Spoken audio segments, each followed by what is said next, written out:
என்னாச்சு? அண்ணா இதான் கரெக்டான டைம். அவன் உள்ள குளிச்சுட்டு தான் ஓகே இருக்கான். மித்ரா. இப்ப அவன் உள்ள வந்தா கரெக்டா இருக்கும். அவனை வர சொல்லு. ஷூர். இப்போ வர சொல்லு. பாப்பா.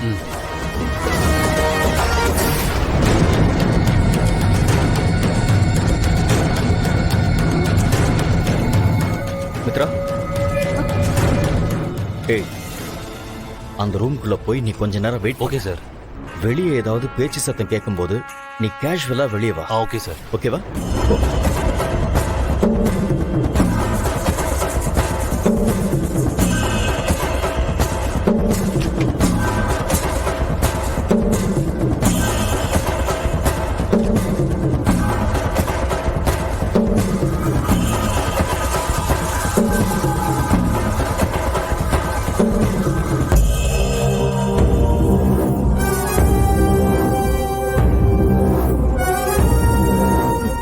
இன்னையோட அவ கதை முடிய போகுது.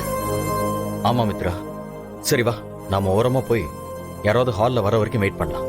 வா.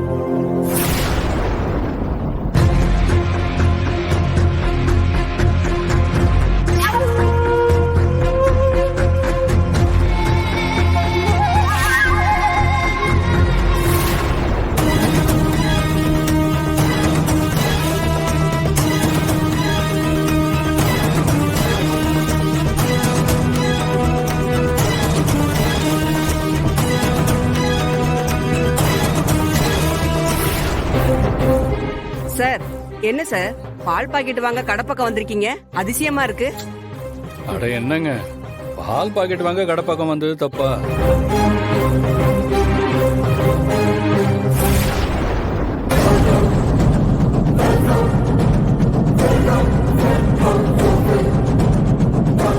பாட்டி தூங்கிட்டீங்களா? ஆமா மித்ரா, சாப்பிட்டதோ அப்படியே கொஞ்சம் கண்ணை அசந்துட்டேன். ஓ, நீங்க 2 பேரும் இப்பதான் வந்தீங்களா? வீட்ல யாரும் இல்ல போல இருக்கு. நாங்களும் இப்பதான் பாட்டி வரோம். ஏதாச்சும் சாப்பிடுறீங்களா? எனக்கு ஒண்ணும் வேணாம் மித்ரா. இதுதான் சரியான நேரம். ஹால்ல எல்லாரும் வந்துட்டாங்க போல. இப்போ வெளியில போனா கரெக்டா இருக்கும்.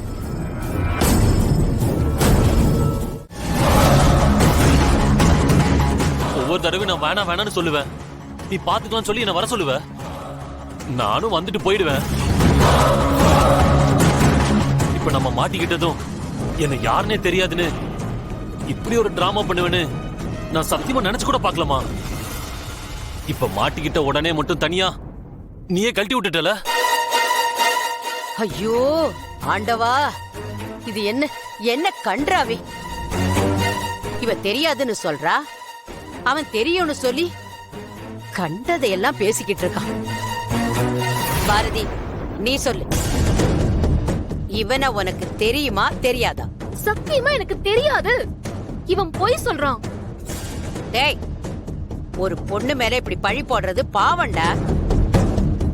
அவதான் உன்னை தெரியாதுன்னு சொல்றாள. நீ வீட்டுக்குள்ள திருட வந்துட்டு மாட்டிக்கிட்டதும் பொய்யா நாடகம் போடுறியா? நான் சொல்றது உண்மைங்க. அவங்க சத்தியம் பண்ணா நம்புவீங்க, நானும் சத்தியம் பண்றேன். பாரதி சொல்லிதான் நான் வந்தேன். இது எனக்கும் அவளுக்கும் நடுவுல ரொம்ப நாளா நடக்குதுங்க. சரி, நீ சொல்றதெல்லாம் உண்மைன்னே வச்சுக்கோ. அதுக்கெல்லாம் உன்கிட்ட ஆதாரம் இருக்கா? பாரதிய உனக்கு எப்படி தெரியும்? ஐயோ, பாரதி ரொம்ப தெளிவுங்க. ஒவ்வொரு தடவை போன் பேசினாலும் இல்ல மெசேஜ் பண்ணாலும் என்ன உடனே டெலீட் பண்ண சொல்லிடுவா. நானும் பண்ணிடுவேன். ஆனா இப்ப கொஞ்ச நேரத்துக்கு முன்னாடி பாரதி அனுப்பிச்ச மெசேஜ் என்கிட்ட இருக்கு. வீட்டுல யாரும் இல்லைன்னு மெசேஜ் பண்ணா. என்னையும் வர சொன்னாங்க. அதனாலதாங்க நானும் வந்தேன்.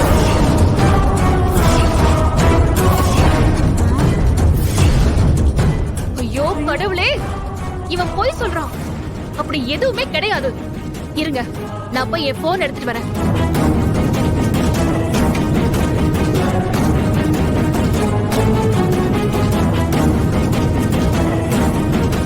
இந்தாங்க, என் போனை பாருங்க. நான் மெசேஜ் பண்ணல. அவங்க பொய் சொல்றாங்க. இருங்க, நான் அவங்க நம்பருக்கு கால் பண்றேன். என்ன தெரியுமா தெரியாதான்னு இப்ப தெரிஞ்சிடும்.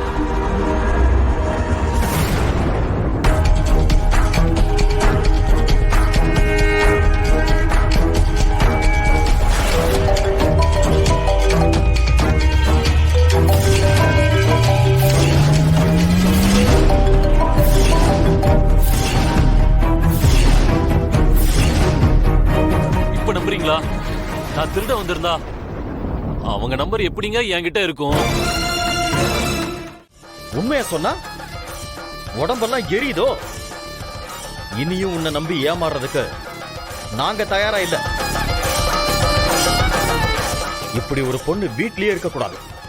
ஏய், போடி வெளிய. இனி ஒரு நிமிஷம் கூட நீ இந்த வீட்ல இருக்கிறத என்னால அலோவ் பண்ண முடியாது. வெளியில போ. போது நிறுத்துங்க.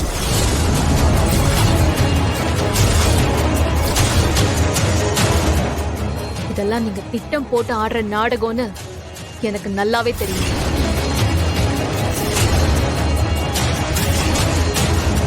இங்க பாருங்க, இந்த மாதிரி ஒரு புறம்போக்கு திடீர்னு வீட்டுக்குள்ள வந்து நான் தான் வர சொன்னேன் அப்படின்னு சொல்லி என் மேல அபாண்டமா இப்படி ஒரு பழிய போட்டப்பவே இதுக்கு பின்னால யார் இருக்காங்கங்கறத தெரிஞ்சுக்காம இருக்கிற அளவுக்கு நான் ஒண்ணு முட்டாள் கிடையாது.